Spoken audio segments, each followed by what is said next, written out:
The Greek creation story. It's kinda weird, not gonna lie. There are a couple different interpretations of the story, but this one is my favorite, so let's get into it. In the beginning, there was the god Chaos, with a capital C. Confusingly, capital Chaos is not lowercase chaos. Capital Chaos is actually the void.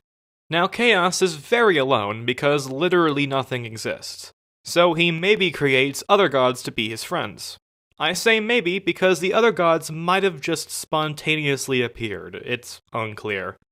These 5 gods are Gaia, Erebus, Tartarus, Nyx, and Eros. Not necessarily in that order. Erebus and Nyx create Ether and Hemera as well. Gaia is the earth. Not just the goddess of the earth itself. Look outside, that's Gaia. Erebus is the darkness, but more specifically it's the darkness of the underworld, the realm on the underside of Gaia. Aether is the realm above Gaia, not the sky mind you, higher than the sky, sort of like heaven but not really. Tartarus is like the underworld's ether. It's as far down from Earth as ether is above Earth. Nyx and Hemera are night and day respectively. One is in the underworld and one is on Earth at any given point, and they switch spots every 12 hours. You might be wondering how Eros fits into all this. Well, he doesn't. He's just sort of there. These are the Primordials, and they're the universe now. The Primordials all start having children that are the more detailed aspects of creation, but the only important ones are Gaia's children. Her first round is the sky, the mountains, and the Mediterranean Sea. Gaia and the sky, named Uranus, start parenting children together. These are the Titans, Cyclopses, and Hundred-Handed Ones. Uranus doesn't like his children and imprisons them within Gaia. Interpret that however you want. This puts Gaia in a lot of pain, so she gets one of her Titan sons named Cronus to get revenge. He is handed a super amazing sickle, is sent to Uranus, and cuts his balls off.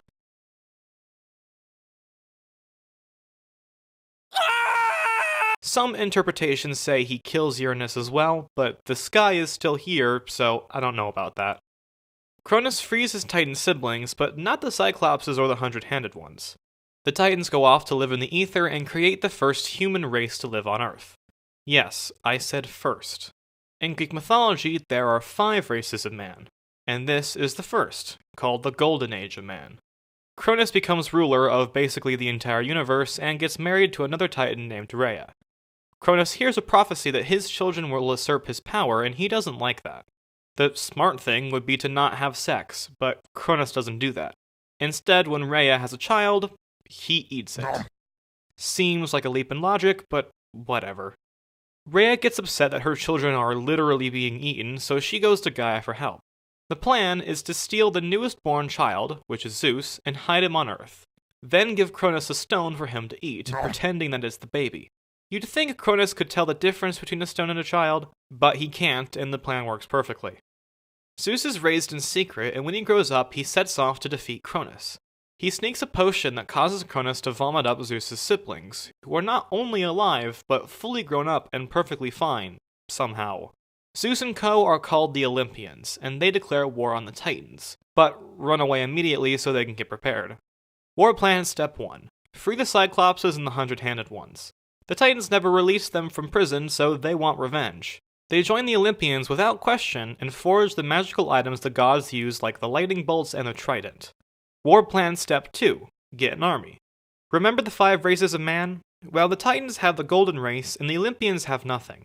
The Titan Prometheus defects to the Olympian side and agrees to create the second, silver race of man. But there's a problem. The silver race takes a whole century to mature. So the Olympians wait for that to happen, and when the silvers are finally ready, they leave for war. War plan step 3. Do the war. Everyone fights, it's probably pretty cool, the Olympians win, they imprison most of the Titans all the way down in Tartarus, and then celebrate their victory.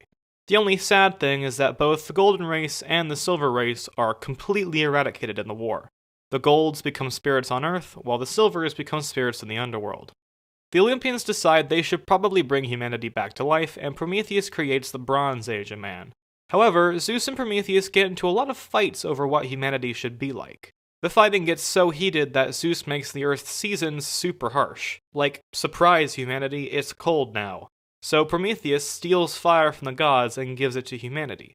Zeus gets so mad that he imprisons Prometheus in the Caucasus Mountains, and his liver gets eaten every day for eternity.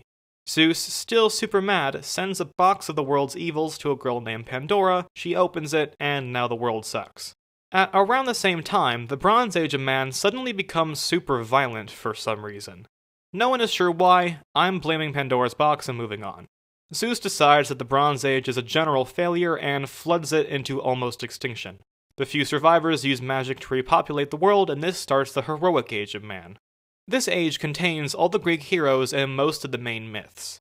By the time the Trojan War rolls around, basically all of those heroes are dead, starting the final Iron Age of man.